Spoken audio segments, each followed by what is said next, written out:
이 더러운 옷이나 들고 사라져!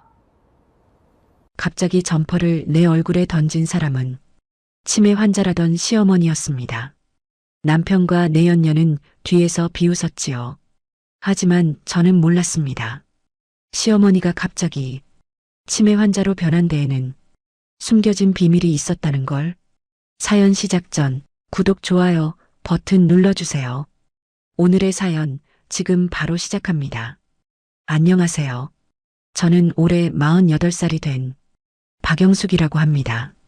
이 이야기는 바로 어젯밤에 일어난 일이었습니다. 밤 11시가 넘은 시각이었어요. 저는 부엌에서 설거지를 하고 있었지요. 그런데 갑자기 뒤에서 큰 소리가 들려왔습니다. 꺼져. 당장 이 집에서 나가. 시어머니의 목소리였어요. 저는 깜짝 놀라 뒤를 돌아봤습니다. 시어머니는 제 낡은 점퍼를 손에 들고 계셨어요. 그 점퍼는 제가 겨울마다 입던 유일한 외투였습니다. 시어머니는 그 점퍼를 제 얼굴에 힘껏 던지셨어요.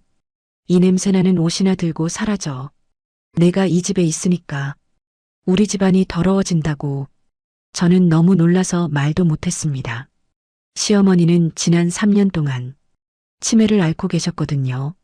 가끔 헛소리를 하시긴 했지만 이렇게 명확하게 욕을 하신 적은 한 번도 없었어요. 그때 거실에서 남편의 목소리가 들렸습니다. 어머니 말씀이 맞아. 당신 좀 나가 있어. 어머니가 진정하실 때까지 남편 태주는 소파에 앉아 팔짱을 낀 채 저를 쳐다봤습니다. 그 옆에는 여자가 하나 앉아 있었어요. 남편의 회사 후배라던 김지연. 지난 6개월 동안 우리 집에 들락날락하던 그 여자였습니다. 지연은 웃으면서 말했어요. 언니, 어머님 말씀 들었죠? 좀 나가 계세요. 저희가 어머님 모실게요. 저는 그 말을 듣고 온몸이 얼어붙는 기분이었습니다. 남편과 저 여자는 이미 한패가 된 것 같았어요. 시어머니는 계속 소리를 지르셨습니다. 나가. 당장 나가란 말이야. 내 얼굴도 보기 싫어. 저는 떨리는 손으로 바닥에 떨어진 점퍼를 주웠습니다. 그리고 현관으로 걸어갔어요. 남편은 일어나지도 않았습니다. 지연은 낄낄거리며 웃기만 했지요. 문을 나서는 순간 등 뒤에서 남편의 목소리가 들렸어요. 며칠 있다 연락할게. 지금은 좀 조용히 있어. 문이 쾅 하고 닫혔습니다. 저는 찬바람이 부는 복도에 덩그러니 서 있었어요. 손에는 낡은 점퍼 하나. 그게 전부였습니다. 밖은 영하 5도의 추운 날씨였어요. 저는 점퍼를 걸치고 계단을 내려갔습니다. 갈 곳은 하나뿐이었어요. 아파트 단지 뒤쪽에 있는 공사장 컨테이너였습니다. 그곳은 예전에 제가 청소 일을 하면서 잠깐 쉬던 곳이었어요. 지금은 공사가 중단돼서 아무도 없었지요. 컨테이너 문을 열고 들어갔습니다. 안은 어둡고 차가웠어요. 저는 구석에 쌓인 종이박스 위에 앉았습니다. 그리고 점퍼를 꽉 껴안았어요. 눈물이 났습니다. 결혼한 지 25년. 저는 이 집안을 위해 모든 걸 바쳤습니다. 시부모님을 모시고 남편 뒷바라지를 하고 아이도 키웠어요. 하지만 남편은 2년 전부터 저를 멀리하기 시작했습니다. 회사에 후배가 들어왔다면서 집에 데려온 게 지연이었어요. 처음엔 일 때문이라고 했습니다. 하지만 점점 자주 오더니 이제는 아예 우리 집에서 밥까지 먹고 가는 사이가 됐지요. 시어머니는 3년 전 치매 진단을 받으셨습니다. 처음엔 기억을 잘 못하시는 정도였어요. 그런데 최근 들어 증상이 심해지셨지요. 말도 잘 안 통하고 가끔 이상한 행동을 하셨습니다. 그런데 오늘 밤 시어머니의 모습은 뭔가 달랐어요. 치매 환자처럼 흐릿한 게 아니라 너무 명확하게 저를 내쫓으셨거든요. 목소리도 눈빛도 행동도 전부 또렷했습니다. 저는 점퍼를 만지작거리며 생각에 잠겼어요. 왜 하필 오늘? 왜 하필 이 점퍼를 던지셨을까? 점퍼는 낡았지만 제게는 소중한 옷이었습니다. 시어머니가 5년 전 제 생일에 사주신 거였거든요. 그때만 해도 시어머니는 저를 친딸처럼 아껴주셨어요.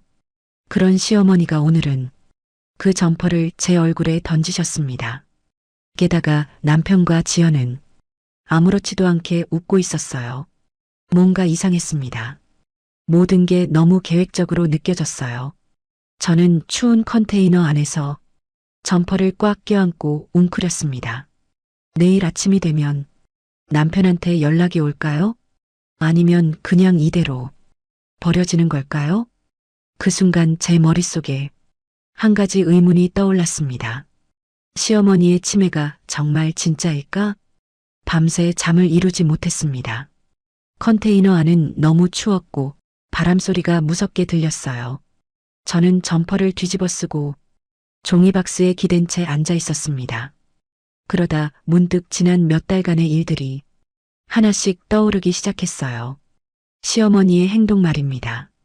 처음 치매 진단을 받으셨을 때는 정말 가벼운 증상이었어요.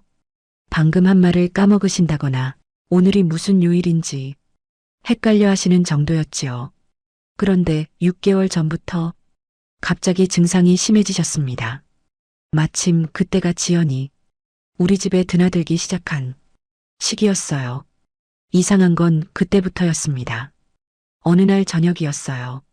지연이 저녁 식사를 하러 왔을 때 시어머니가 갑자기 밥그릇을 식탁에 확 내리치셨습니다. 여기가 어디야? 난 밥 안 먹어. 그러면서 방으로 들어가셨지요. 남편은 당황한 표정으로 저를 쳐다봤어요. 어머니가 요즘 왜 저러시지? 치매가 심해진 것 같아. 저는 그때 이상하다고 느꼈습니다. 시어머니는 분명 아침까지만 해도 멀쩡하셨거든요. 저랑 같이 김장김치도 담그시고 손주 이야기도 하셨어요. 그런데 지연이 오니까 갑자기 치매 환자처럼 행동하셨습니다. 그 후로도 비슷한 일이 많았어요. 지연이 집에 올 때마다 시어머니는 이상한 행동을 하셨습니다. 방에서 큰 소리로 노래를 부르신다거나 갑자기 현관문을 열고 나가시려고 한다거나 심지어 바닥에 주저앉아 우시기도 하셨어요. 그럴 때마다 남편은 말했습니다. 어머니 상태가 심각해. 요양원을 알아봐야 할 것 같아. 하지만 이상했습니다. 지연이 없을 때는 시어머니가 멀쩡하셨거든요. 저랑 단둘이 있을 때는 말도 또박또박 하시고 행동도 정상이셨어요. 한 번은 제가 조심스럽게 물어봤습니다. 어머니, 괜찮으세요? 요즘 좀 힘드신 것 같아서요. 그러자 시어머니는 제 손을 꼭 잡으시며 말씀하셨어요. 영수가 나는 괜찮아. 너만 조심해라. 그때는 무슨 말씀인지 몰랐습니다. 그냥 치매 증상이려니 했어요. 하지만 지금 생각해보니 그 말에 뭔가 의미가 있었던 것 같아요. 저는 컨테이너 안에서 떠오르는 기억들을 정리했습니다. 지난달에도 이상한 일이 있었어요. 그날은 남편 생일이었습니다. 지연도 당연히 우리 집에 왔지요. 케이크를 자르고 있을 때였어요. 시어머니가 갑자기 소리쳤습니다. 불이야, 불이야. 하지만 아무데도 불이 없었어요. 남편과 지연은 당황했고 저는 시어머니를 진정시키느라 정신이 없었습니다. 그런데 그날 밤 시어머니 방에서 이상한 소리가 났어요. 저는 살짝 문을 열어봤습니다. 시어머니는 서랍을 뒤지고 계셨어요. 움직임이 너무 또렷했습니다. 치매 환자의 움직임이 아니었어요. 뭔가를 찾으시는 것 같았습니다. 저는 조용히 문을 닫았지요. 그리고 일주일 전의 일도 떠올랐습니다. 그날 저녁 남편과 지연이 거실에서 조용히 대화하고 있었어요. 저는 부엌에서 설거지를 하면서 그들의 대화를 우연히 들었습니다. 어머니 요양원 문제 어떻게 할 거야? 지연이 물었습니다. 남편이 대답했어요. 곧 정리될 거야. 어머니 상태가 이렇게 심하면 영숙이도 동의할 수밖에 없어. 그 말을 듣는 순간 제 손이 멈췄습니다. 정리될 거라니? 무슨 뜻이었을까요? 저는 그날 밤 잠을 설쳤습니다. 그리고 다음날 아침 시어머니 방에 들어갔을 때 책상 위에 놓인 수첩을 봤어요. 거기엔 시어머니의 글씨로 이렇게 적혀 있었습니다. 연기 계속하기. 영숙이 지켜야 함. 저는 그 글을 보고 소름이 돋았어요. 하지만 그때는 무슨 의미인지 정확히 알 수 없었습니다. 그냥 치매로 인한 창난이라고 생각했지요.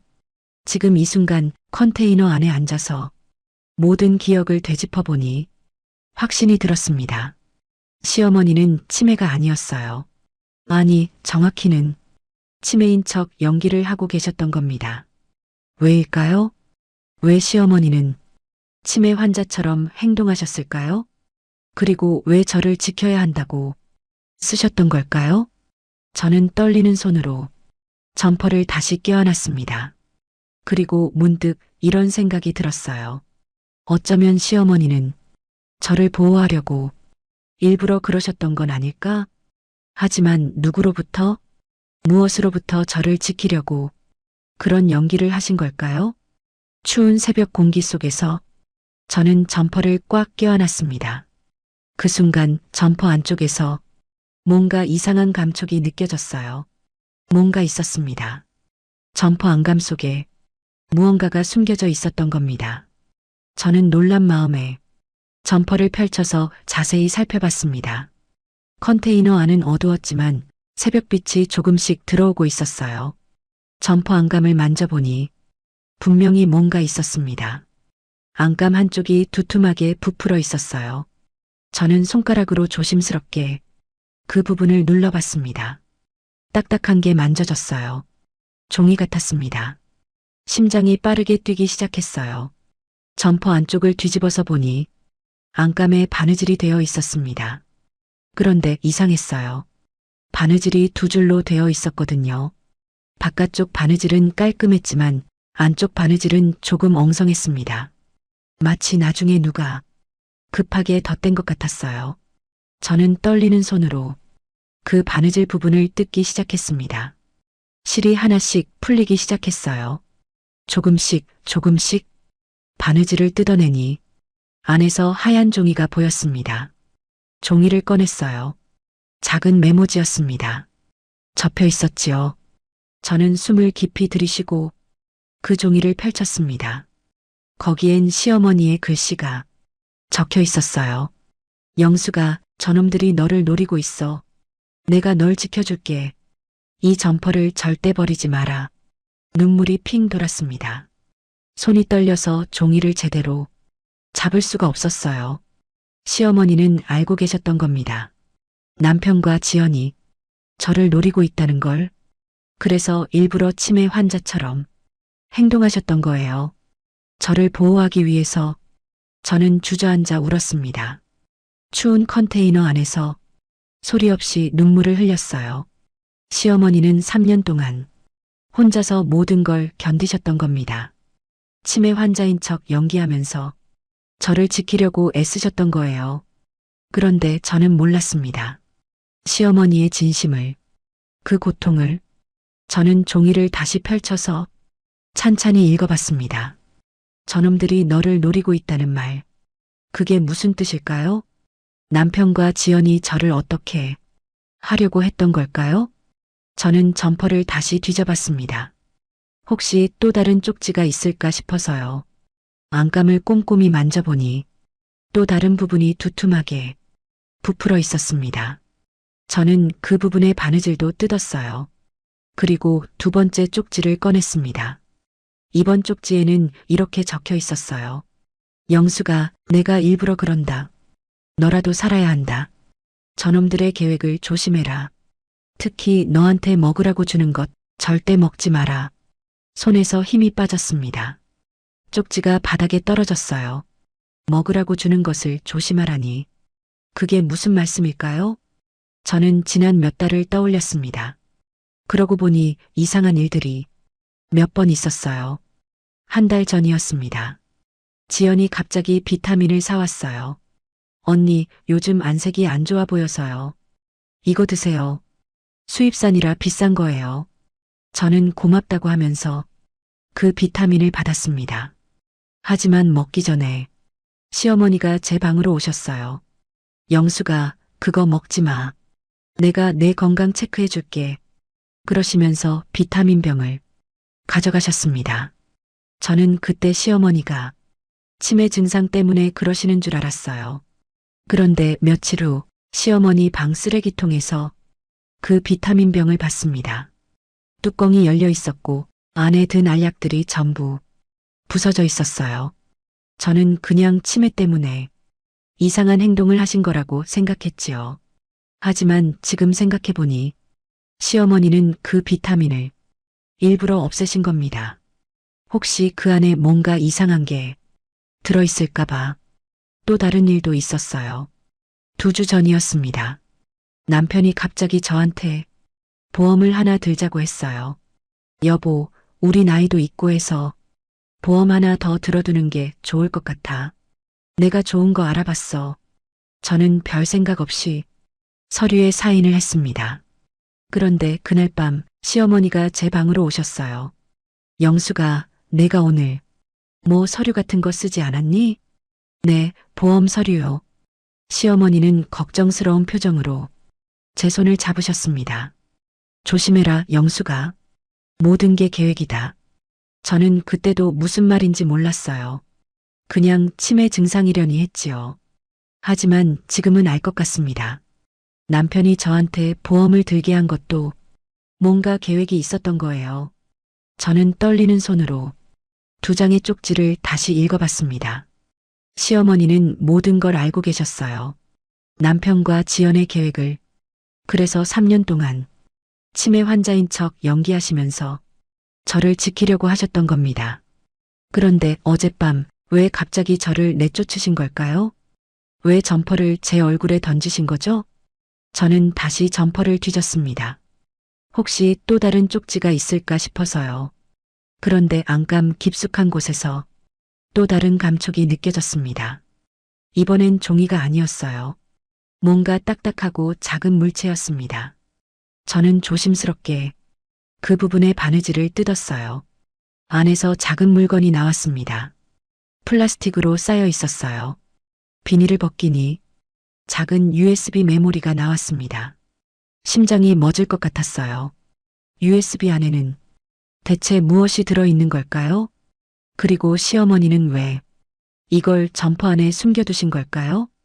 저는 떨리는 손으로 USB를 꽉 쥐었습니다. 이제 알아야 했습니다.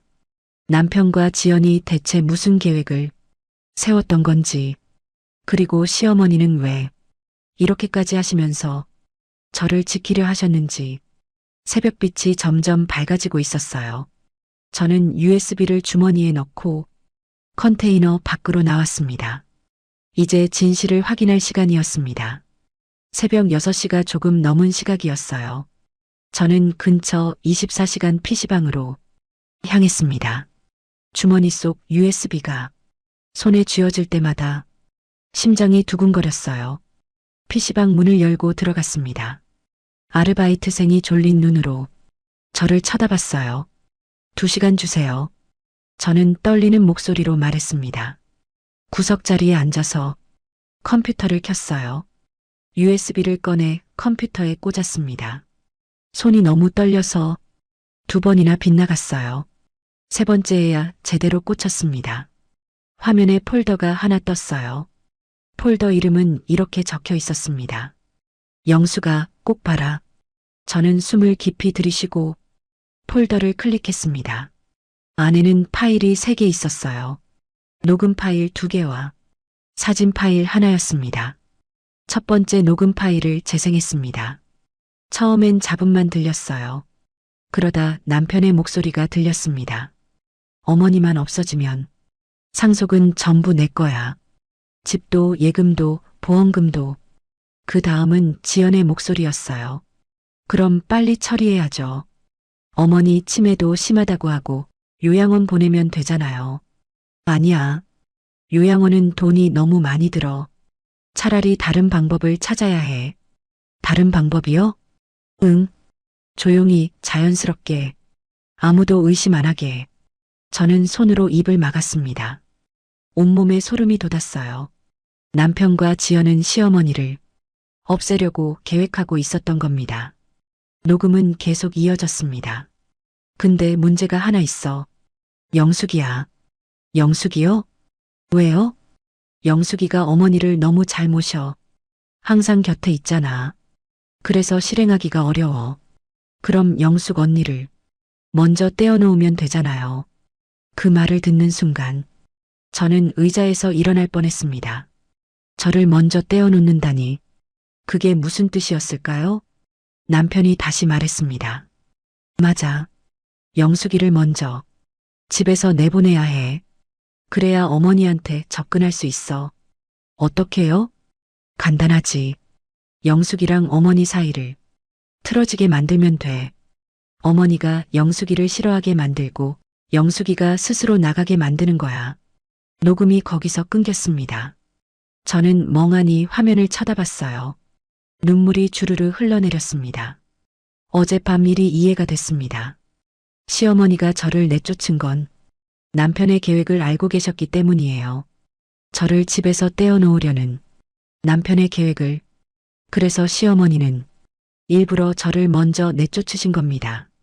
남편이 계획을 실행하기 전에 시어머니는 저를 지키려고 스스로 악역을 선택하셨던 거예요. 저는 두 번째 녹음 파일을 재생했습니다. 이번엔 남편 혼자 통화하는 소리가 들렸어요. 네, 그거 구할 수 있어요? 무색무취라고 들었는데 상대방의 목소리는 들리지 않았습니다. 남편만 말하고 있었어요. 얼마 정도 넣으면 되나요? 한 달 정도면 충분하다고요? 침묵. 좋아요. 다음 주까지 준비해 주세요. 돈은 현금으로 드릴게요. 통화가 끊어졌습니다. 저는 온몸이 얼어붙는 기분이었어요. 무색무취라는 건 독극물을 말하는 게 분명했습니다. 남편은 시어머니를 서서히 독살하려고 했던 거예요. 그것도 한 달에 걸쳐서 아무도 의심하지 못하게. 세 번째 파일은 사진이었습니다. 사진을 열어보니 서류 사진이 여러 장 있었어요. 첫 번째는 보험 서류였습니다. 제가 2주 전에 서명했던 바로 그 서류.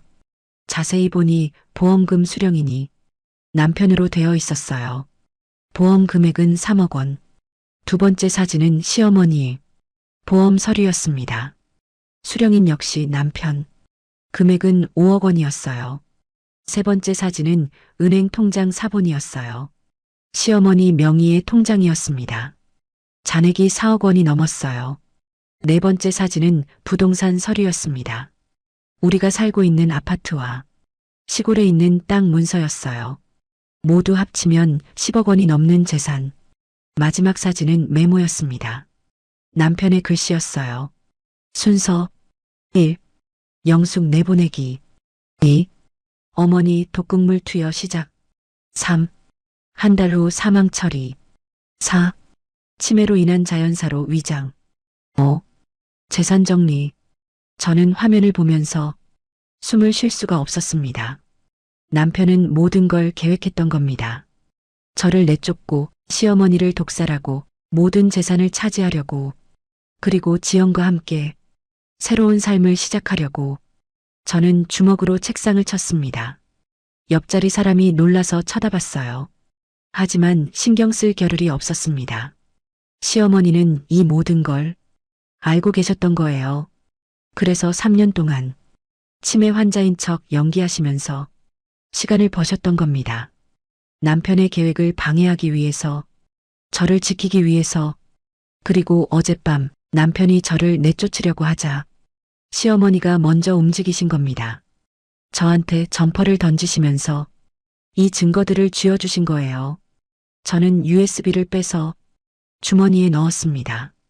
손이 떨렸지만 정신을 차려야 했어요. 이제 알았습니다. 남편과 지연의 계획을, 시어머니의 희생을. 하지만 문제가 있었습니다. 시어머니는 지금 어떻게 되신 걸까요? 제가 집을 나온 후 남편은 바로 계획을 실행했을까요? 저는 급하게 PC방을 나왔습니다. 집으로 전화를 걸었어요. 여보세요? 남편의 목소리였습니다. 평소처럼 차갑고 무뚝뚝했어요. 나야. 어머니는 어떠세요? 잠깐 침묵이 흘렀습니다. 그리고 남편이 말했어요. 어머니는 지금 주무시고 계셔. 너는 언제 돌아올 건데? 목소리가 너무 평온했습니다. 마치 아무 일도 없었던 것처럼. 그게 오히려 더 무서웠어요. 저는 전화를 끊었습니다.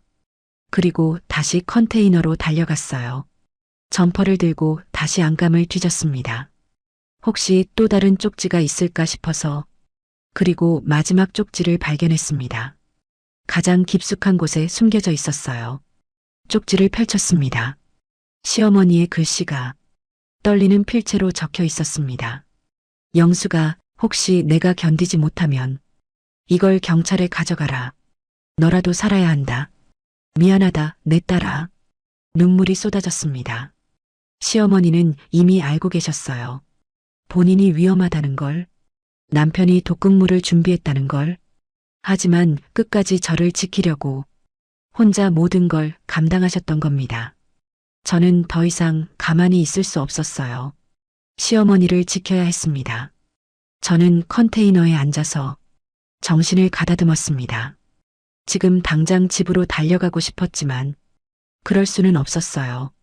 남편과 지연이 있는 집에 제가 나타나면 오히려 더 위험해질 수 있었습니다. 냉정하게 생각해야 했어요. 저는 USB 안의 녹음 파일을 다시 떠올렸습니다. 특히 두 번째 녹음 파일이 계속 신경 쓰였어요. 남편이 독극물을 구한다는 통화. 그 통화는 언제 한 걸까요? 저는 점퍼 주머니를 다시 뒤졌습니다.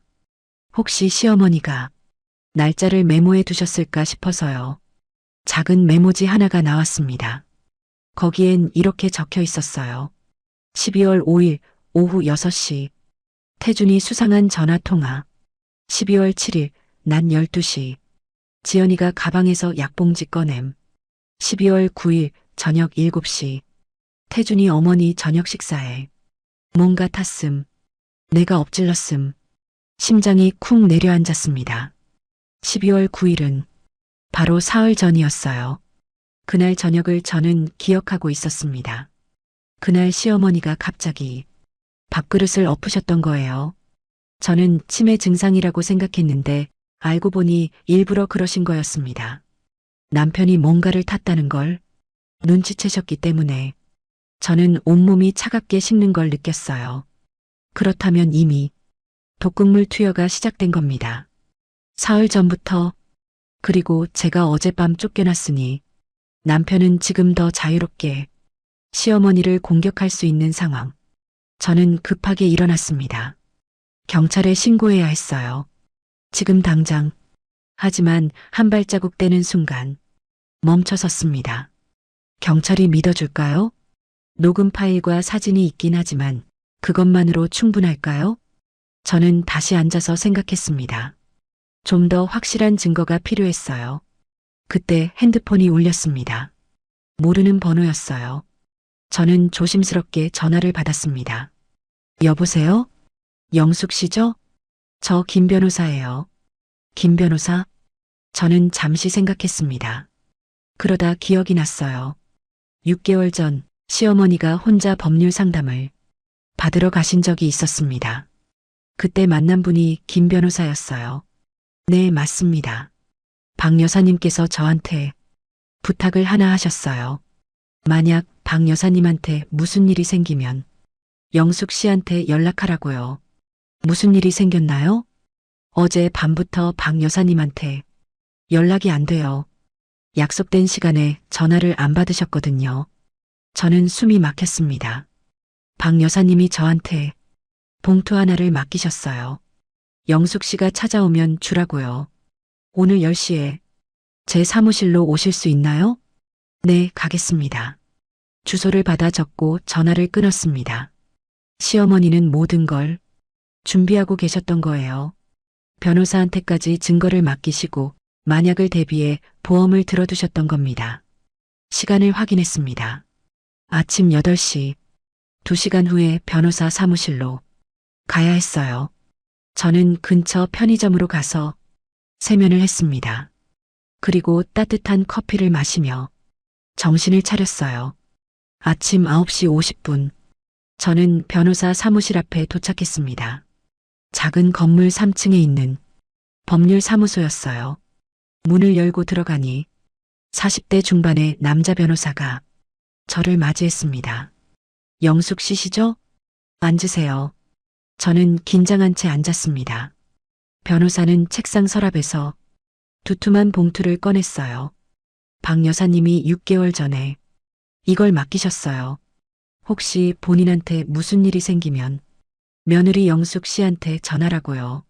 봉투를 받아들었습니다. 손이 떨렸어요. 그리고 이것도 받으세요. 변호사는 또 다른 서류를 건네주었습니다. 이건 박 여사님이 작성하신 유언장입니다. 모든 재산을 영숙 씨한테 상속한다는 내용이에요. 네. 저는 놀라서 변호사를 쳐다봤습니다. 박 여사님은 6달 전부터 준비하셨어요.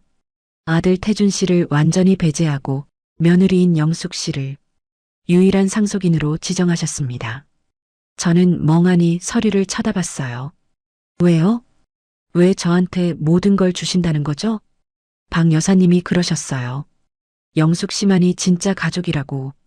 아들은 이미 가족이 아니라고요. 눈물이 났습니다. 시어머니는 6개월 전부터 모든 걸 알고 계셨던 거예요.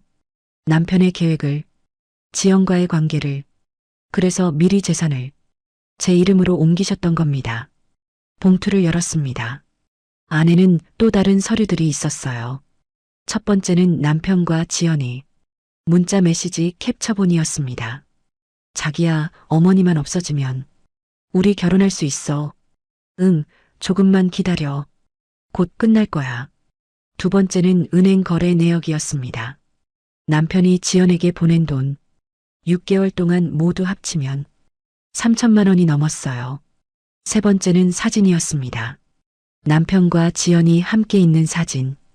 호텔 앞에서 찍은 사진도 있었어요. 마지막은 시어머니의 편지였습니다. 저는 떨리는 손으로 편지를 펼쳤어요. 영수가 이 편지를 읽고 있다면 아마 내가 이미 위험한 상황에 처했을 거야. 미안하다. 엄마가 너를 지켜주지 못해서. 하지만 이 증거들만 있으면 너는 살 수 있어. 경찰에 신고하고 변호사 선생님께 도움을 받아라. 내 모든 재산은 내 거야. 너는 내 딸이니까. 사랑한다, 영수가. 편지를 읽는 동안 눈물이 멈추지 않았습니다. 변호사가 조용히 말했습니다. 박 여사님한테 무슨 일이 생긴 건가요? 저는 고개를 끄덕였어요. 네, 위험합니다. 지금 당장 경찰에 신고해야 해요. 알겠습니다. 제가 아는 경찰관한테 바로 연락하겠습니다. 이 증거들을 가지고 경찰서로 가시죠. 저는 봉투를 꼭 안고 일어났습니다. 이제 시어머니를 구해야 했어요. 더 이상 늦출 수 없었습니다. 변호사와 함께 경찰서로 향하는 동안 저는 생각했습니다. 시어머니는 정말로 절 딸처럼 사랑하셨던 거구나. 그래서 3년 동안 혼자 모든 고통을 견디신 거구나. 저를 지키기 위해서 이제는 제가 시어머니를 지킬 차례였습니다. 경찰서에 도착한 건 오전 11시였습니다. 김 변호사와 함께 형사가로 들어갔어요. 책임 형사는 50대 중반의 강 형사라는 분이었습니다. 인상이 부드러웠어요. 무슨 일로 오셨나요? 저는 떨리는 목소리로 말했습니다. 저희 시어머니가 위험합니다. 남편이 시어머니를 죽이려고 해요. 강 형사는 놀란 표정으로 저를 쳐다봤습니다. 천천히 설명해 주세요. 무슨 일인지. 저는 가져온 모든 증거를 꺼냈습니다. USB, 녹음 파일, 사진들, 시어머니의 쪽지들, 변호사가 보관하던 서류들까지 강 형사는 하나씩 확인하기 시작했어요. USB를 컴퓨터에 꽂고 녹음 파일을 재생했습니다. 어머니만 없어지면 상속은 전부 내 거야. 남편의 목소리가 사무실에 울려 퍼졌어요. 그럼 빨리 처리해야죠. 지연의 목소리도 들렸습니다. 강 형사의 표정이 굳어졌어요. 두 번째 녹음도 들었습니다. 무색무치 독극물 구매 통화. 강 형사는 사진들도 자세히 봤습니다. 보험 서류, 메모, 문자 메시지들, 그리고 시어머니의 쪽지들을 읽었어요. 시어머니가 3년 동안 혼자서 모든 증거를 수집하신 겁니다. 치매 환자인 척 연기하시면서요. 얼마 후 강 형사가 입을 열었습니다. 이건 명백한 살인 예비죠. 게다가 이미 실행 단계에 들어간 것 같습니다. 녹음 파일에 나온 독극물 구매, 그리고 이 메모에 따르면 이미 투여를 시작했다는 거 아닙니까? 저는 급하게 말했어요. 네, 맞아요. 시어머니를 지금 당장 구해야 합니다. 남편이 이미 독극물을 사흘 전부터 투여하기 시작했어요. 제가 집을 나온 이후로는 더 자유롭게 접근할 수 있을 거예요. 알겠습니다. 지금 바로 출동하겠습니다. 이 정도 증거면 영장 없이도 긴급 체포가 가능합니다. 강 형사는 다른 형사 2명을 불렀어요. 그리고 저한테 물었습니다. 집 주소가 어떻게 되나요? 저는 주소를 알려줬습니다. 강 형사는 무전으로 순찰차 2대를 더 요청했어요. 저도 같이 가겠습니다. 강 형사는 잠시 망설이더니 고개를 끄덕였어요. 알겠습니다. 하지만 절대로 혼자 행동하시면 안 됩니다. 저희 뒤에 계셔야 합니다. 네, 알겠습니다. 우리는 경찰차 3대에 나눠 타고 제 집으로 향했습니다. 차 안에서 저는 계속 떨고 있었어요. 시어머니가 무사하실까요? 아직 늦지 않았을까요? 독극물이 이미 치명적인 양에 도달하지는 않았을까요? 15분 후 우리 아파트에 도착했습니다. 경찰들은 조용히 움직였어요. 주민들을 놀라게 하지 않기 위해서였죠. 엘리베이터를 타고 10층으로 올라갔어요. 복도를 걷는 동안 심장이 터질 것 같았습니다. 우리 집 현관문 앞에 섰습니다. 강 형사가 제게 물었어요. 비밀번호가 어떻게 되나요? 저는 떨리는 손으로 비밀번호를 눌렀습니다. 삐삐삐. 문이 열렸어요. 경찰들이 먼저 들어갔습니다. 저는 그 뒤를 따라갔어요. 거실은 조용했습니다. 아무도 없었어요. 형사님, 여기 좀 보세요. 한 형사가 부엌을 가리켰습니다. 식탁 위에 밥그릇이 놓여 있었어요. 죽처럼 보이는 음식이 담겨 있었습니다. 그리고 그 옆에 작은 약봉지가 있었어요. 하얀 가루가 담긴 비닐봉지였습니다. 강 형사는 장갑을 끼고 약봉지를 집어들었어요. 이게 뭐죠? 근처에서 남편의 목소리가 들렸습니다. 누구세요? 남편이 안방에서 나왔어요. 평소처럼 집에서 입던 편한 옷을 입고 있었습니다. 저를 보더니 깜짝 놀란 표정을 지었어요. 영수가, 너 왜 경찰하고 와? 무슨 일이야? 강 형사가 경찰 신분증을 보여주며 말했습니다. 박태준 씨 맞으십니까? 네, 그런데요. 무슨 일인지 설명 좀 해주시죠. 저희는 살인 예비 혐의로 수사 중입니다. 어머님은 어디 계십니까? 남편의 얼굴이 하얗게 질렸어요. 무슨 소리를. 살인 예비라니요? 그때 시어머니 방문이 열렸습니다. 시어머니가 나오셨어요. 얼굴이 창백하셨지만 걸음걸이는 또렷했습니다. 저는 달려가서 시어머니를 안았습니다. 어머니, 괜찮으세요? 영수가. 시어머니는 저를 꼭 안아주셨어요. 그리고 작은 목소리로 속삭이셨습니다. 잘했다, 내 딸아. 내가 구해줬구나. 조금만 늦었으면 위험할 뻔했어. 저는 시어머니 품에서 울었습니다. 강 형사가 남편에게 다가갔어요. 박태준 씨, 설명 좀 하시죠. 식탁 위 이 약봉지는 뭡니까? 남편은 말을 더듬었습니다. 그건 비타민이에요. 어머니 드시라고 준비한. 거짓말 마세요. 우리는 이미 모든 증거를 확보했습니다. 녹음 파일, 문자 메시지, 통화 기록, 독극물 구매 내역까지 당신이 지난 6개월 동안 준비한 모든 계획을 알고 있습니다. 남편의 얼굴이 일그러졌어요. 그때 현관문이 열리는 소리가 났습니다. 지연이 들어왔어요. 장을 본 듯 큰 봉투를 들고 있었습니다. 우리 집에 사람이 가득한 걸 보고 깜짝 놀랐어요. 여기는 왜 이래요? 무슨 일이에요? 또 다른 형사가 지연에게 다가갔습니다. 김지연 씨 맞으십니까? 네. 근데 여기 왜 이렇게 경찰이 많아요? 살인 예비 및 공모 혐의로 동행해 주셔야겠습니다. 뭐라고요? 살인이요? 지연은 남편을 쳐다봤어요. 오빠, 뭐야 이거? 무슨 일이야? 당신이 뭐라도 설명 좀 해봐. 남편은 고개를 떨구고 있었습니다. 아무 말도 하지 못했어요. 강 형사는 두 사람에게 말했습니다. 박태준 씨, 김지연 씨, 두 분 모두 살인 예비 혐의로 체포합니다. 변호인을 선임할 권리가 있으며 진술을 거부할 수 있습니다. 하신 진술은 법정에서 불리한 증거로 사용될 수 있습니다. 경찰이 수갑을 채우려 하자 남편이 갑자기 소리쳤습니다. 잠깐만요. 이건 오해예요.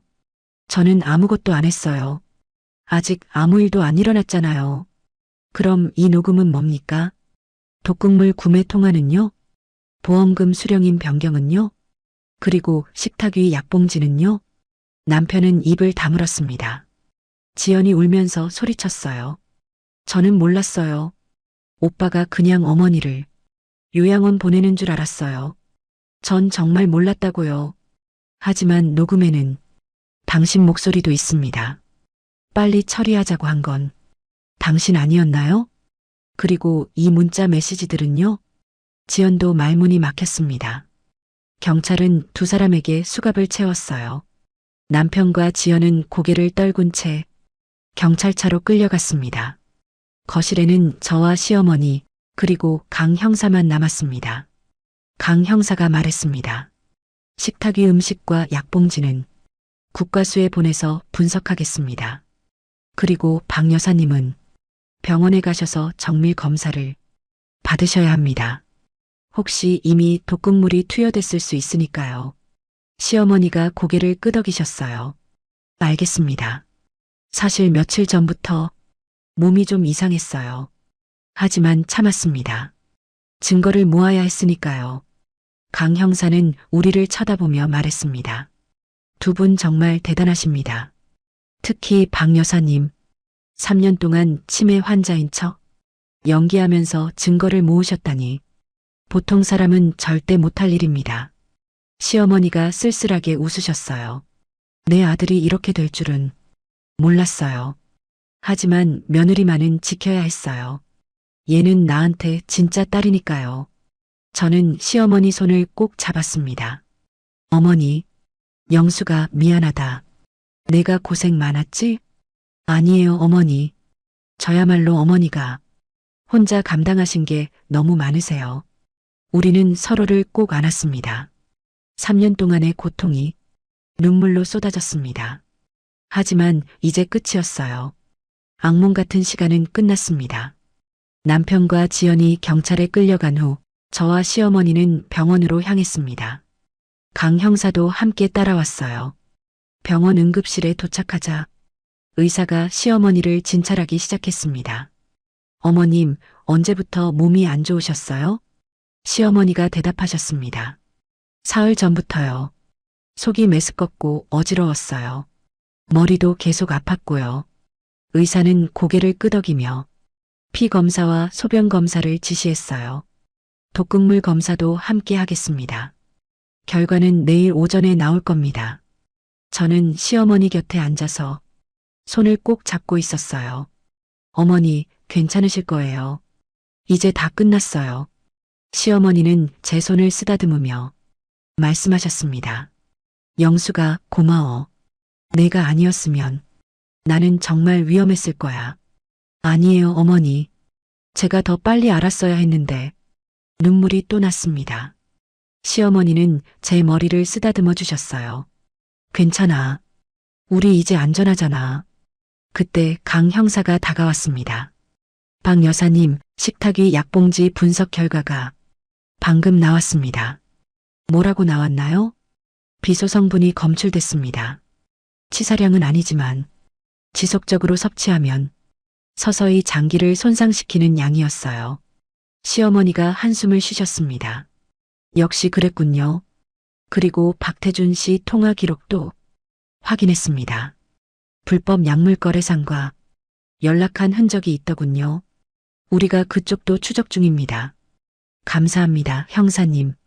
검사 결과가 나오면 바로 연락드리겠습니다. 그리고 내일 오전에 경찰서로 와주셔야 합니다. 정식 진술을 받아야 하거든요. 알겠습니다. 강 형사가 돌아간 후 저와 시어머니는 병실에 남았습니다. 의사가 하룻밤 입원을 권했거든요. 밤이 되었습니다. 시어머니는 침대에 누워 계셨고 저는 옆 의자에 앉아 있었어요. 영수가 너 집에 가서 쉬어. 나는 괜찮으니까. 아니에요, 어머니. 저는 여기 있을게요. 시어머니는 제 손을 잡으셨습니다. 영수가 미안해. 내가 더 일찍 말했어야 했는데 내가 3년 동안 고생만 했잖아. 저는 고개를 저었어요. 아니에요, 어머니. 어머니가 저를 지켜주셨잖아요. 치매 환자인 척 연기하시면서 얼마나 힘드셨어요. 그래도 시어머니 목소리가 떨렸습니다. 내 아들이 저렇게 될 줄 정말 몰랐어. 어렸을 땐 착한 아이였는데 언제부터 저렇게 변했는지 저는 시어머니를 위로했습니다. 어머니 잘못이 아니에요. 남편이 스스로 선택한 거예요. 시어머니는 눈물을 흘리셨습니다. 영수가 너한테 미안해. 내 아들 때문에 내 인생이 엉망이 됐잖아. 아니에요, 어머니. 저는 어머니가 계셔서 버틸 수 있었어요. 우리는 한참을 울었습니다. 다음 날 아침이었습니다. 검사 결과가 나왔어요. 의사가 진지한 표정으로 말했습니다. 혈액 검사 결과 미량의 비소가 검출됐습니다. 다행히 치명적인 수준은 아니에요. 하지만 계속 섭취했다면 한 달 내로 심각한 상태가 됐을 겁니다. 시어머니는 고개를 끄덕이셨어요.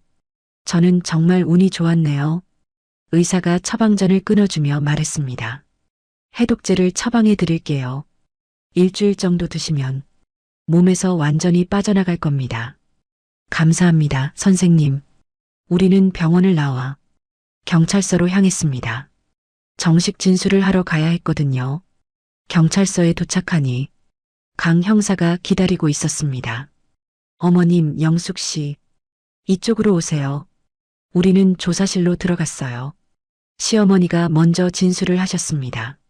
3년 동안 있었던 일들을 하나하나 설명하셨어요. 처음 아들의 이상한 행동을 눈치챈 것, 지영과의 관계를 알게 된 것, 독극물 계획을 엿들은 것, 그래서 치매 환자인 척 연기하기 시작한 것, 증거를 모으기 위해 몰래 녹음기를 숨겨둔 것, 점퍼 안에 모든 증거를 숨겨둔 것. 강 형사는 꼼꼼하게 메모했습니다.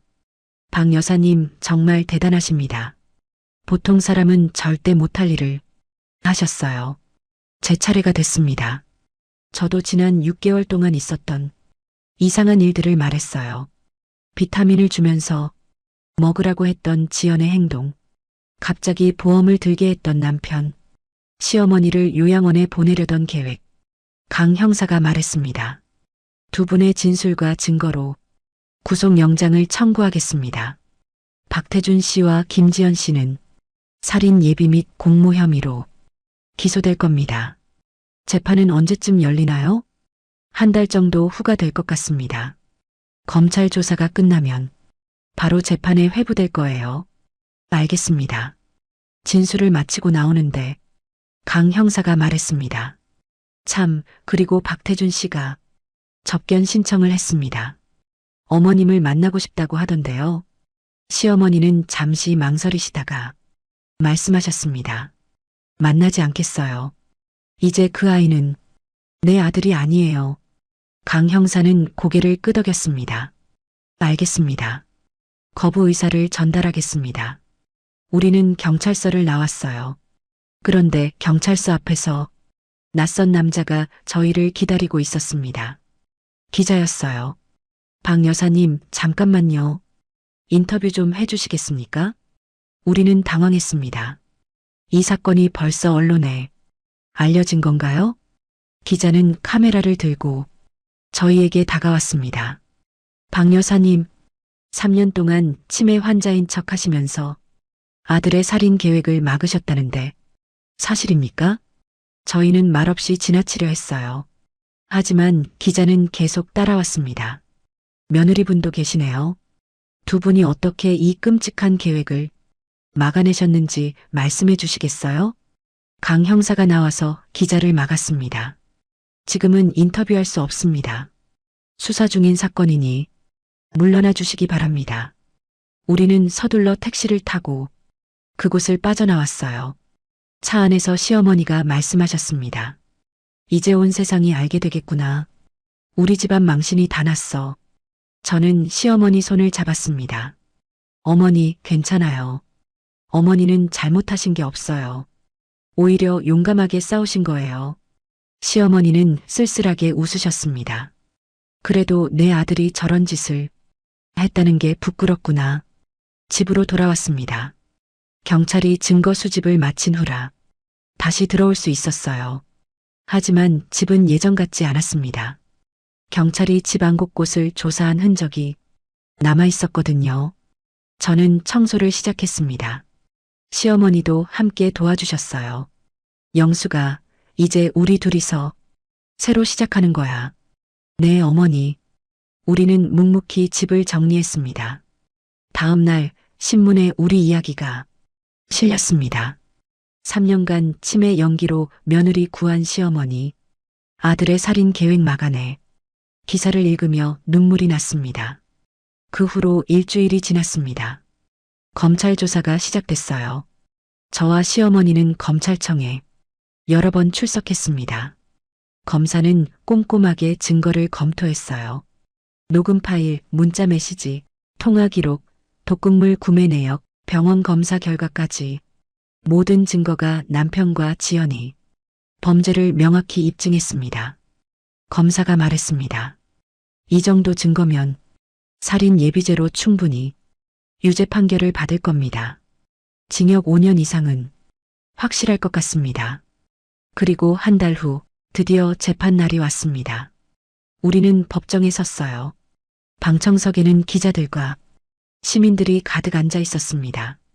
피고인석에는 남편과 지연이 수갑을 찬 채 앉아 있었어요. 남편은 몹시 야윈 모습이었습니다. 지연은 계속 고개를 떨구고 있었어요. 판사가 입장했습니다. 재판을 시작하겠습니다. 검사가 일어서서 기소 내용을 낭독했습니다. 피고인 박태준과 김지연은 피고인 박태준의 모친인 박순자 씨를 살해할 목적으로 독극물을 구매하고 이를 음식에 투여한 혐의로 기소되었습니다. 검사는 증거를 하나씩 제시했어요. 녹음 파일이 법정에 울려 퍼졌습니다. 어머니만 없어지면 상속은 전부 내 거야. 남편의 목소리였어요. 방청석에서 웅성거리는 소리가 났습니다. 문자 메시지도 화면에 떴어요. 자기야, 어머니만 없어지면 우리 결혼할 수 있어. 지연이 보낸 문자였습니다. 독극물 구매 통화 녹음도 재생됐어요. 무색무취라고 들었는데 얼마 정도 넣으면 되나요? 방청석에서 탄식 소리가 흘러나왔어요. 판사가 남편에게 물었습니다. 피고인 할 말 있습니까? 남편은 고개를 들었습니다. 눈이 충혈돼 있었어요. 죄송합니다. 제가 잘못했습니다. 판사가 다시 물었습니다. 왜 그런 계획을 세웠습니까? 남편은 잠시 침묵하다가 말했어요. 돈 때문이었습니다. 회사에서 승진하려면 돈이 필요했고 어머니 재산이 탐났습니다. 방청석에서 야유가 쏟아졌습니다. 판사가 망치를 두드렸어요. 조용히 하십시오. 판사는 지연에게도 물었습니다. 피고인 김지연, 당신은 왜 공모했습니까? 지연이 떨리는 목소리로 대답했어요. 박태준 씨를 사랑했습니다. 그 사람과 결혼하고 싶었어요. 그래서 더 이상 말을 잇지 못했습니다. 판사가 시어머니를 불렀어요. 증인 박순자 씨, 증언석으로 나오십시오. 시어머니가 천천히 일어나 증언석으로 걸어가셨습니다. 박순자 씨, 3년 동안 치매 환자인 척 연기하셨다고요? 네, 그렇습니다. 왜 그렇게 하셨습니까? 며느리를 지키기 위해서였습니다. 처음엔 아들이 며느리를 해치려는 줄 알았거든요. 그래서 시간을 벌려고 치매 환자처럼 행동했습니다. 그러다 계획이 바뀐 걸 아셨다는 거군요. 네. 아들과 그 여자의 대화를 우연히 듣게 됐습니다. 타깃이 저로 바뀐 걸 알았어요. 하지만 저는 계속 연기했습니다. 며느리를 먼저 내보내서 안전하게 하려고요. 시어머니 목소리가 떨렸습니다. 그래서 어젯밤 일부러 며느리에게 모진 말을 하고 점퍼를 던졌습니다. 그 안에 모든 증거를 숨겨뒀거든요. 방청석에서 훌쩍이는 소리가 들렸어요. 판사도 숙연한 표정이었습니다. 대단한 용기셨습니다. 이번엔 제 차례였습니다. 증인 박영숙 씨, 증언석으로 나오십시오. 저는 떨리는 다리로 걸어갔어요. 점퍼를 받았을 때 어떤 생각이 드셨습니까? 처음엔 몰랐습니다. 왜 시어머니가 저를 내쫓으시는지. 하지만 점퍼 안에서 쪽지를 발견하고 모든 걸 알게 됐습니다. 시어머니가 저를 지키려고 모든 걸 감수하신 거라는 걸요. 저는 눈물을 참으며 말을 이었습니다. 시어머니는 3년 동안 혼자서 모든 고통을 견디셨습니다.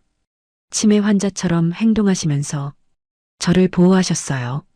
그 은혜를 평생 잊지 못할 겁니다. 판사가 고개를 끄덕였습니다. 증인은 물러가셔도 됩니다. 모든 증인 신문이 끝났습니다. 판사가 최종 변론을 요청했어요. 변호인, 최종 변론하십시오. 남편의 변호사가 일어섰습니다. 피고인들은 깊이 반성하고 있습니다. 실제로 살인이 이루어지지는 않았으므로 선처를 부탁드립니다. 하지만 검사가 반박했습니다. 실행되지 않은 건 피해자와 가족의 용기 덕분입니다. 피고인들의 계획은 치밀했고 악의적이었습니다. 엄중한 처벌이 필요합니다. 판사가 말했습니다. 판결은 일주일 후에 선고하겠습니다. 오늘 재판은 이것으로 마치겠습니다. 재판이 끝났습니다. 우리는 법정을 나왔어요. 복도에서 강 형사가 기다리고 있었습니다. 수고하셨습니다.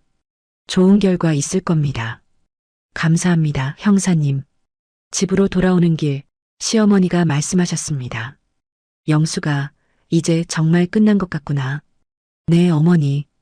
이제 우리만의 새로운 시작이에요. 일주일 후 판결이 내려졌습니다. 판결 선고일이 다가왔습니다. 다시 법정에 서는 날이었어요. 아침부터 비가 내리고 있었습니다. 저와 시어머니는 검은 옷을 입고 법원으로 향했어요. 법정에는 지난번보다 더 많은 사람들이 모여 있었습니다. 이 사건이 언론에 크게 보도되면서 시민들의 관심이 높아졌거든요. 피고인석에 남편과 지연이 들어왔어요. 두 사람 모두 초췌한 모습이었습니다. 남편은 저를 쳐다봤어요. 눈빛에 후회가 가득했습니다. 하지만 저는 고개를 돌렸어요. 판사가 입장했습니다. 모두 기립하십시오. 방청석의 모든 사람이 일어섰어요. 판사가 자리에 앉으며 말했습니다. 피고인 박태준, 김지연, 앞으로 나오십시오. 두 사람이 떨리는 다리로 판사 앞에 섰습니다. 판사가 판결문을 펼쳤어요. 이번 사건은 매우 중대하고 악질적인 범죄입니다. 피고인들은 금전적 이익을 위해 살인을 계획했고 실제로 독극물을 구매하여 피해자에게 투여했습니다. 방청석이 조용해졌습니다. 다행히 피해자의 용기와 며느리의 신속한 대응으로 살인은 미수에 그쳤으나 그 계획의 치밀함과 악의성은 결코 가볍게 볼 수 없습니다. 판사는 남편을 쳐다봤어요. 특히 피고인 박태준은 자신을 낳아준 어머니를 금전적 이익을 위해 죽이려 했습니다. 이는 인륜을 저버린 행위로 엄중한 처벌이 필요합니다. 남편은 고개를 떨구었습니다. 피고인 김지연 역시 이 범죄에 적극 가담하여 공모한 책임이 큽니다. 지연도 눈물을 흘리고 있었어요. 판사가 판결문을 낭독하기 시작했습니다. 피고인 박태준에게 살인 예비 및 존속살인 미수죄로 징역 7년을 선고합니다. 방청석에서 웅성거림이 일었어요. 피고인 김지연에게 살인 예비 공모죄로 징역 5년을 선고합니다.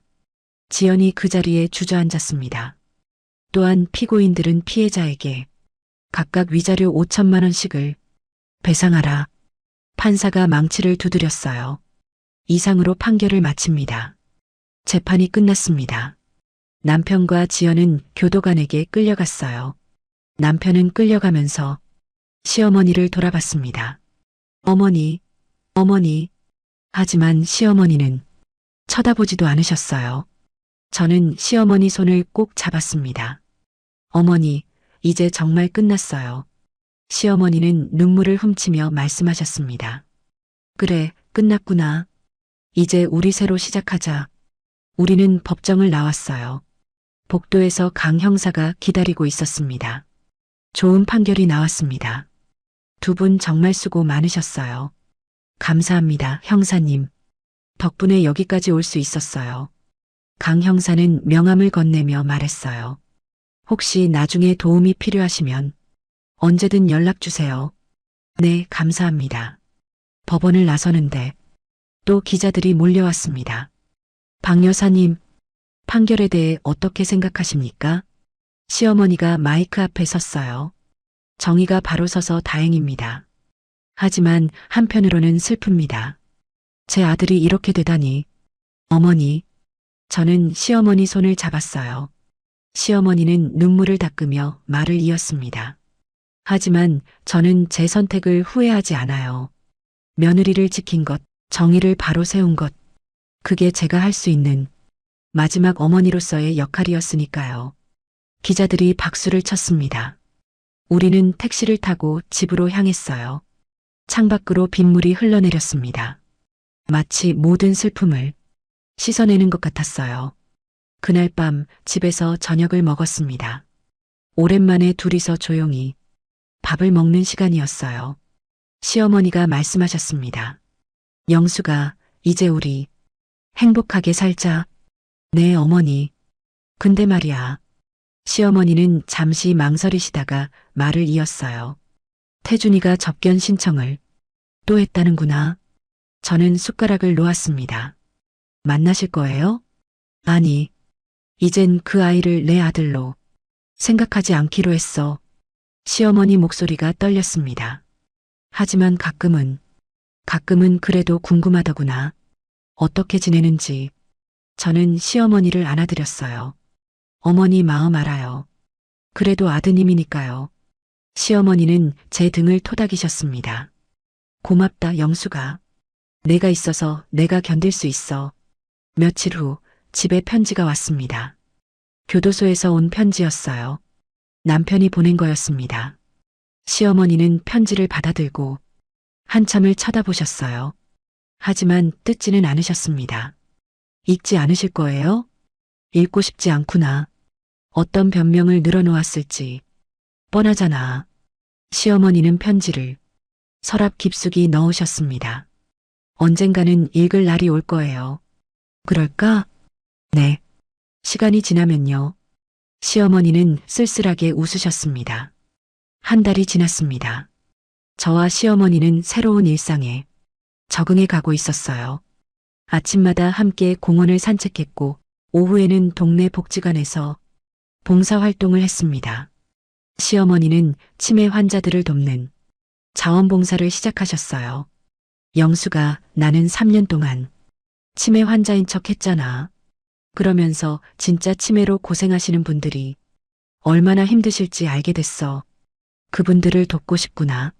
저도 함께 했습니다. 복지관에서 어르신들을 만나고 이야기를 나누며 웃음을 되찾아갔어요. 그러던 어느 날 복지관 관장님이 저희를 부르셨습니다. 박 여사님, 영숙 씨, 두 분 이야기가 신문에 나고 나서 많은 분들이 관심을 가지시는데요. 혹시 두 분이 강연을 하실 수 있을까요? 강연이요? 네. 가족 문제로 고통받는 분들에게 용기를 주실 수 있을 것 같아서요. 시어머니는 저를 쳐다보셨어요. 어떻게 생각하니, 영수가? 저는 고개를 끄덕였습니다. 좋은 것 같아요, 어머니. 우리 이야기가 누군가에게 도움이 된다면요. 그렇게 우리는 첫 강연을 하게 됐습니다. 작은 강당에 사람들이 모였어요. 30명 정도 됐습니다. 시어머니가 먼저 이야기를 시작하셨어요. 저는 3년 동안 치매 환자인 척 연기했습니다. 제 며느리를 지키기 위해서였어요. 사람들은 숨죽이며 들었습니다. 시어머니는 그동안의 이야기를 차근차근 들려주셨어요. 그리고 마지막에 이렇게 말씀하셨습니다. 가족이란 피로 이어진 것만이 전부가 아닙니다. 진짜 가족은 서로를 지키고 사랑하는 사람들이에요. 박수가 터져 나왔습니다. 강연이 끝나고 한 중년 여성이 다가왔어요. 눈물을 흘리고 계셨습니다. 저도 비슷한 상황이에요. 시어머니와의 관계 때문에 힘들었는데 오늘 두 분 이야기를 듣고 용기를 얻었어요. 시어머니는 그분을 안아주셨습니다. 힘내세요. 당신도 할 수 있어요. 그날 저녁 집으로 돌아오는 길에 시어머니가 말씀하셨습니다. 영수가, 우리 이야기가 누군가에게 희망이 되는구나. 네, 어머니. 우리가 겪은 고통이 헛되지 않은 것 같아요. 그래, 이제 우리는 새로운 삶을 살아가는 거야. 1년이 흘렀습니다. 저와 시어머니는 이제 완전히 새로운 삶을 살고 있었어요. 아침 7시, 저는 부엌에서 아침을 준비했습니다. 시어머니는 거실에서 신문을 읽고 계셨어요. 영수가, 오늘 강연 있지? 네, 어머니. 오후 2시예요. 시어머니와 저는 이제 정기적으로 강연을 하고 있었습니다. 가족 문제로 고통받는 사람들에게 우리 이야기를 들려주는 거였어요. 벌써 50번도 넘게 강연을 했습니다. 매번 강연이 끝나면 많은 분들이 다가와 감사 인사를 전했어요. 당신들 이야기 덕분에 용기를 얻었어요. 저희도 다시 시작할 수 있을 것 같아요. 그런 말들을 들을 때마다 가슴이 뭉클했습니다. 우리가 겪은 고통이 누군가에게는 희망이 되고 있었어요. 아침 식사를 마치고 저는 시어머니 방을 청소했습니다. 방 한쪽 벽에는 액자가 하나 걸려 있었어요. 바로 그 점퍼였습니다. 시어머니가 제 얼굴에 던졌던 그 낡은 점퍼, 저를 구해준 점퍼, 우리는 그 점퍼를 특별하게 액자에 넣어 보관하기로 했었어요. 점퍼 밑에는 작은 명패가 있었습니다. 사랑은 때로 모진 모습으로 우리를 지킨다. 저는 점퍼를 바라보며 생각했어요. 그날 밤 추운 컨테이너에서 이 점퍼를 껴안고 있던 나, 점퍼 안에서 쪽지를 발견했을 때의 그 떨림, 모든 게 어제 일 같았습니다. 오후가 되어 강연장으로 향했어요. 오늘은 시청 대강당에서 200명 정도를 대상으로 강연을 하기로 했습니다. 우리가 도착하니 이미 많은 사람들이 앉아 있었어요. 강연이 시작됐습니다. 시어머니가 먼저 입을 열었어요. 안녕하세요. 저는 박순자입니다. 오늘은 제 며느리 박영숙과 함께 저희 이야기를 들려드리려고 합니다. 시어머니는 차근차근 3년 동안의 이야기를 풀어놓으셨어요. 치매 환자인 척 연기했던 일, 아들의 계획을 알게 된 순간, 며느리를 지키기 위해 모든 증거를 모았던 일, 사람들은 눈물을 흘리며 들었습니다. 제 차례가 됐어요. 저는 점퍼 이야기를 했습니다. 그날 밤 시어머니가 제 얼굴에 점퍼를 던지셨을 때 저는 모든 걸 잃었다고 생각했어요. 하지만 그 점퍼 안에는 시어머니의 사랑이 담겨 있었습니다. 쪽지들, USB, 모든 증거들. 시어머니는 저를 지키기 위해 3년이라는 시간을 혼자 버티셨어요. 저는 그 사랑을 평생 잊지 못할 겁니다. 강연이 끝나고 많은 분들이 다가왔습니다. 한 젊은 여성이 말했어요. 저도 시어머니와의 관계 때문에 힘들었는데 오늘 이야기를 듣고 다시 생각하게 됐어요. 진짜 가족의 의미를요. 한 중년 남성도 눈물을 닦으며 말했습니다. 저는 어머니와의 관계가 좋지 않았어요. 하지만 두 분 이야기를 듣고 부끄러워졌습니다. 오늘 집에 가면 어머니께 전화드려야겠어요. 우리는 그분들을 안아주며 위로했습니다.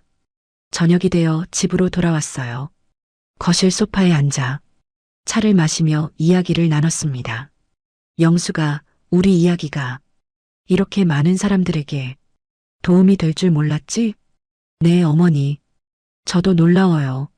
시어머니는 창밖을 바라보며 말씀하셨어요. 태준이가 오늘 또 편지를 보냈더구나. 저는 시어머니를 쳐다봤어요. 읽어보셨어요? 아니, 아직은 마음이 안 가. 괜찮아요, 어머니. 천천히 하세요. 시어머니는 제 손을 잡으셨습니다. 영수가 내가 있어서 내가 이렇게 살 수 있어. 정말 고맙다. 저야말로 감사해요, 어머니. 어머니가 아니었으면 저는 어떻게 됐을지 몰라요. 우리는 서로를 꼭 안았습니다. 그날 밤 저는 침대에 누워 천장을 바라봤어요. 1년 전 이맘때는 컨테이너에서 떨고 있었는데 지금은 이렇게 평화로운 밤을 맞이하고 있다니 모든 게 꿈 같았습니다. 다음 날 아침이었습니다. 시어머니가 제 방으로 오셨어요. 손에 뭔가를 들고 계셨습니다. 영수가 이거 봐. 시어머니가 보여주신 건 편지 한 통이었습니다. 복지부에서 온 거였어요. 저희 이야기가 모범 사례로 선정됐다는 내용이었습니다. 그래서 표창을 수여한다고요. 어머니, 정말요? 그래. 다음 주에 시상식이 있대. 우리 둘이 함께 가는 거야. 저는 시어머니를 안았습니다. 우리가 겪은 고통이 이렇게 인정받다니 정말 뜻깊은 일이었어요. 시상식 날이 다가왔습니다. 우리는 정장을 입고 시청 대강당으로 향했어요. 무대 위에서 상을 받는 순간 저는 눈물이 났습니다. 시어머니도 오셨어요. 우리는 포옹했습니다. 3년의 고통, 1년의 회복, 모든 것이 이 순간을 위한 여정이었던 것 같았어요. 그날 저녁 집으로 돌아와 점퍼 앞에 섰습니다. 시어머니도 옆에 서셨어요. 영수가 이 점퍼가 우리를 여기까지 데려왔구나. 네, 어머니. 이 점퍼는 사랑의 증거예요. 우리는 점퍼를 바라보며 서로의 손을 꼭 잡았습니다. 이제 우리는 진짜 모녀였어요. 피로 이어진 게 아니라 사랑으로 이어진 가족. 점퍼는 그 증거로 영원히 우리 곁에 남을 겁니다. 끝까지 시청해 주셔서 감사합니다. 좋아요 버튼으로 마음을 표현해 주세요. 그리고 구독과 알림 설정까지 해주시면 앞으로도 더 감동적이고 재미있는 이야기로 찾아뵙겠습니다. 감사합니다.